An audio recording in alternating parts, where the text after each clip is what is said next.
டெல்லியில் உள்துறை அமைச்சர் அமித்ஷாவை நேரில் சந்தித்திருக்கிறார் எடப்பாடி பழனிசாமி. அதிமுக பாஜக கூட்டணி விவகாரம் தொடர்பாக அடுத்தடுத்து நிகழும் சந்திப்புகளில் என்ன முன்னேற்றங்கள் ஏற்பட போகின்றன என்ற கேள்வி எழுந்திருக்கிறது. நேற்றைய தினம் பாமக அதிமுக கூட்டணியில் இணைந்திருக்கக்கூடிய நிலையில் பாஜகவுக்கு எத்தனை தொகுதிகள் ஒதுக்கீடு செய்யப்படும் என்பது உள்ளிட்ட பல்வேறு விஷயங்கள், கூட்டணியில் யார் யாரை கொண்டு வருவது என்பது உள்ளிட்ட பல்வேறு விஷயங்கள் குறித்து நேற்றைய தினம் இந்த சந்திப்பில் பேசப்பட்டதாக சொல்லப்படக்கூடிய நிலையில் விவரங்களை நம்முடைய செய்தியாளர் லதாவிடம் கேட்கலாம்.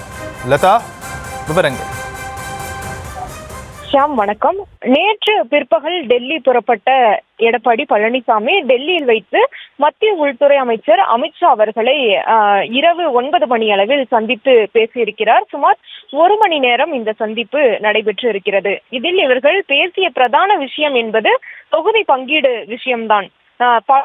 ஆகவே பலமுறை பேச்சுவார்த்தைகள் எல்லாம் தொடர்ந்து வந்து கொண்டிருக்கக்கூடிய நிலையில தற்பொழுது வரை இதில் இன்னும் தான் அந்த பேச்சுவார்த்தை நீண்டு கொண்டு இருக்கிறது.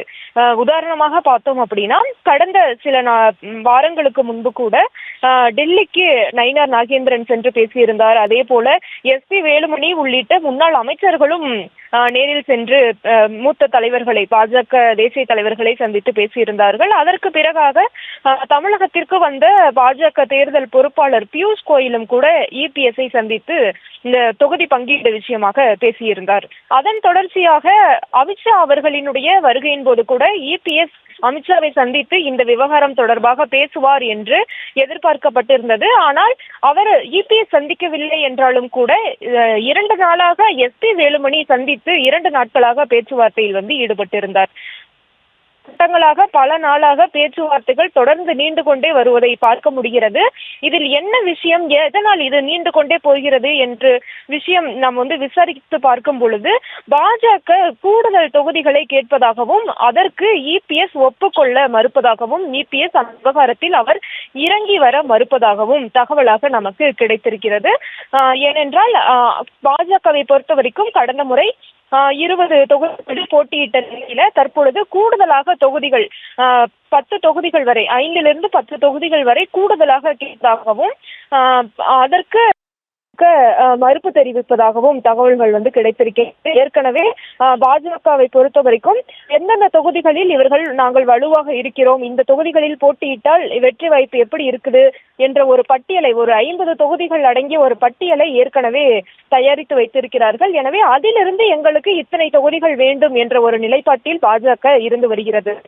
இதற்கிடையே அதிமுக தலைமை வந்து தொடர்ந்து அது இன்னும் மனம் இறங்கி வராத ஒரு சூழல் இருப்பதால் தான் தொடர்ந்து பல பேச்சுவார்த்தைகள் நடைபெற்று வருவதை நம்மால் புரிந்து கொள்ள முடிகிறது. மேலும் தினம் கூட டெல்லி சென்றிருந்த EPS அமித்ஷா அவர்களை நேரில் சந்தித்து பேசியிருக்கிறார். சுமார் 1 மணி நேரம் இந்த சந்திப்பு நடைபெற்றிருக்கிறது. இந்த சந்திப்பின் போது இந்த தொகுதி பங்கீடு விவகாரம், முக்கியமாக கூடுதல் இடங்கள் 160 தொகுதிகள் வரை அதிமுக போட்டியிட இருக்கக்கூடிய தொகுதிகளில் கூட்டணி கட்சிகள் போட்டியிட்டுக் கொள்ளலாம் என்ற ஒரு முடிவு என்ற ஒரு விஷயங்கள் எல்லாம் கலந்து ஆலோசிக்கப்பட்டதாக தகவல்களாக நமக்கு தெரிய வருகிறது. அது மட்டும் இல்லாமல் TTV OPS அவர்களை கூட்டணிக்குள் எப்படி கொண்டு வருவது, அவர்கள் வந்தால் அவர்கள் எவ்வளவு தொகுதிகள் கேட்பார்கள் என்ற விஷயங்கள் எல்லாம் விவாதித்து இருப்பதாகவும், மேலும் TTV தரப்பினர் இரட்டை இலக்கங்களில் தொகுதிகளை கேட்பதாகவும், மேலும் தேமுதிகவும் கூட இரட்டை இலக்கங்களில் தொகுதிகளை கொடுத்தால் நாங்கள் கூட்டணிக்கு வருகிறோம் என்று அவர்கள் சொல்லியதாகவும், அது தொடர்பாக இவர்கள்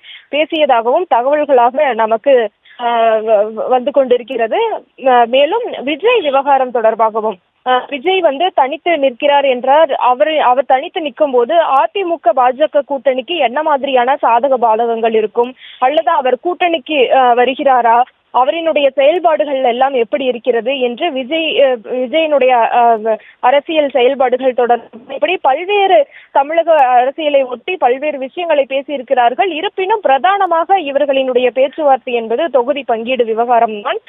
ஏனென்றால் தை மாதத்திற்குள் பிரதமர் வர இருப்பதாகவும், அவர் வரக்கூடிய அந்த நிகழ்வில் கூட்டணி கட்சி தலைவர்களை மேடையேற்றக்கூடிய வகையில அதற்குள் கூட்டணி விரிவாக்கம், தொகுதி பங்கீடு விஷயங்களை எல்லாம் பேசி முடித்து தை மாதத்திலேயே அறிவிக்கக்கூடிய வகையில அதிமுக பாஜக தலைமை முனைப்பு காட்டி வருகிறார்கள். அதற்கேற்ற வகையில தான் தீவிரமான பல கட்ட பேச்சுவார்த்தைகளும் கூட நடைபெற்று வருகிறது.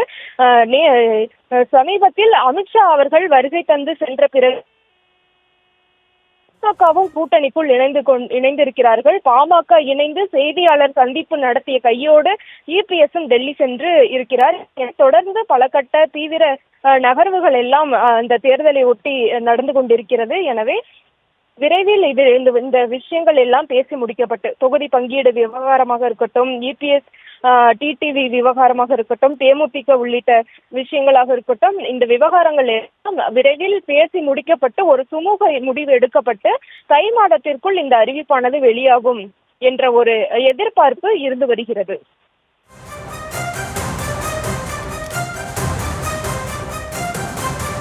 அதிமுக பொதுச் செயலர் எடப்பாடி பழனிசாமி நேற்றைய தினம் டெல்லி சென்று மத்திய உள்துறை அமைச்சர் அமித்ஷாவை சந்தித்த நிலையில் இதன் பின்னணி குறித்த விவரங்களை நம்முடைய செய்தியாளர் லதா வழங்க நாம் கேட்டும். விவரங்களுக்கு நன்றி லதா.